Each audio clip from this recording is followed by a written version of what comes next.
आज की कहानी है नशा। रविवार का दिन था। मैं सांसद महोदय से मिलकर उन्हें अपनी योजना की प्रगति रिपोर्ट देने गया था जो उन्होंने मांगी थी।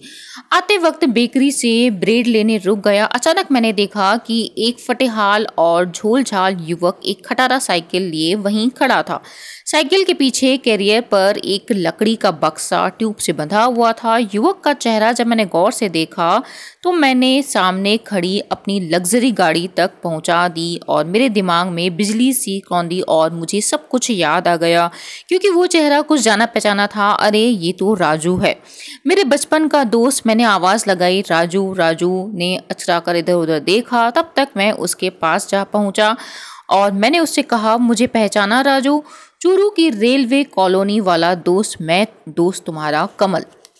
उसकी आंखों में एक चमक उभर आई मगर आर्थिक स्थिति का अंतर उसे सहज नहीं होने दे रहा था। मैं राजू और उसकी खटारा साइकिल को लगातार देखे जा रहा था। कैसे हो राजू? मैंने अपनी लग्जरी गाड़ी की चाबी को उंगलियों में घुमाते हुए गर्व से पूछा। मैं ठीक हूँ, लगता है तुम बहुत बड़े आदमी बन गए हो, राजू ने कहा। मैंने बड़े रौब झाड़ते हुए कहा, हाँ मैं सरकारी विभाग में चीफ इंजीनियर हूँ। तुम आजकल क्या करते हो और ये साइकिल और ये बक्से में क्या है?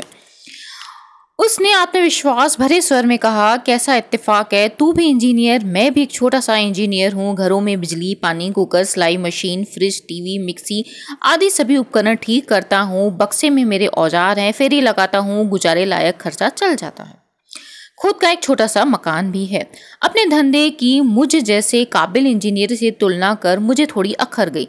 मेरे अहम को ठेस लगी। मैंने उसे नीचा दिखाने की गरज से कहा कि मैंने इसी शहर की पॉश कॉलोनी में एक शानदार कोठी बनवा ली है। ये गाड़ी अभी भी नहीं खरीदी है, 80 लाख में।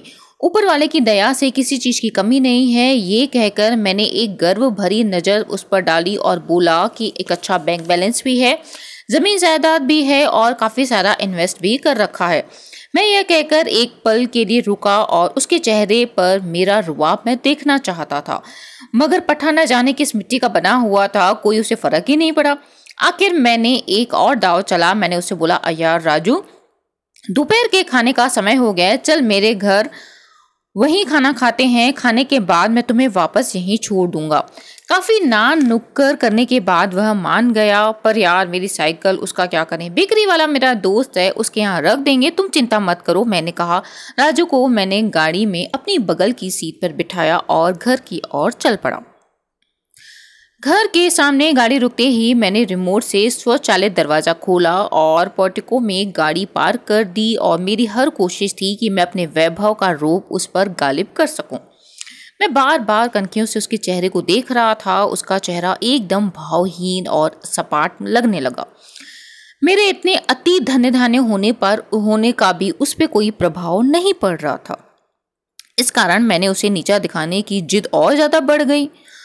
कार से बाहर निकलकर मैंने अपना लंबा चौड़ा गार्डन और प्लांट उसे दिखाया। राजू भौचक्का होकर मेरी कोठी की ओर निहारने लगा। मैंने मन में सोचा, अब आया है शायद ऊंट पहाड़ के नीचे। राजू के चकित होने से मेरे अहम को थोड़ी बहुत संतुष्टि मिली।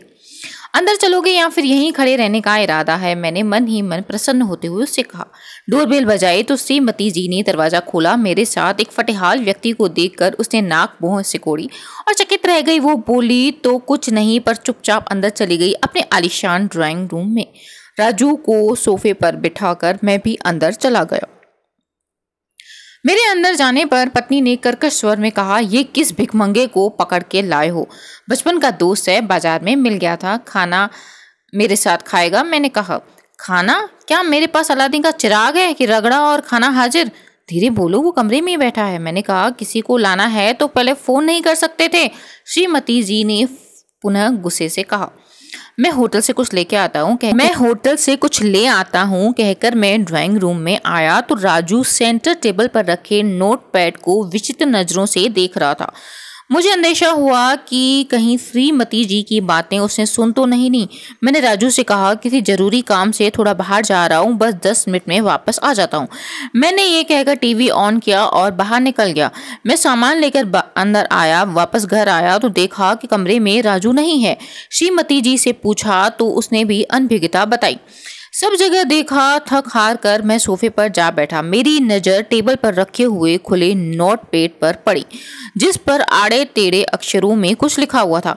मैंने जिज्ञासावश वो पैड उठाया और उस पर यह दोहा लिखा था, आवत हिय हर्षे नहीं नैनन नहीं स्नेह, तुलसी तहा न जाइए कंचन बरसे मेह। इस दोहे का अर्थ है कि यहाँ पे तुलसी जी, कवि जी ये कहते हैं कि वहाँ इंसान को कभी नहीं जाना चाहिए जहाँ उसे जो है स्नेह न मिले, जहाँ उसकी इज्जत न हो, जहाँ उसका आदर न हो।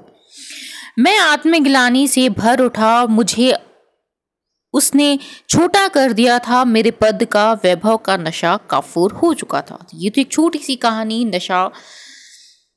कैसी लगी फ्रेंड्स ये कहानी? और कहानी अच्छी लगी तो प्लीज़ वीडियो को लाइक करें, शेयर करें और चैनल को अवश्य सब्सक्राइब करें। बने रहें ऐसी ही कहानियों के लिए इस चैनल पर। तब तक के लिए मिलते हैं अगली वीडियो में।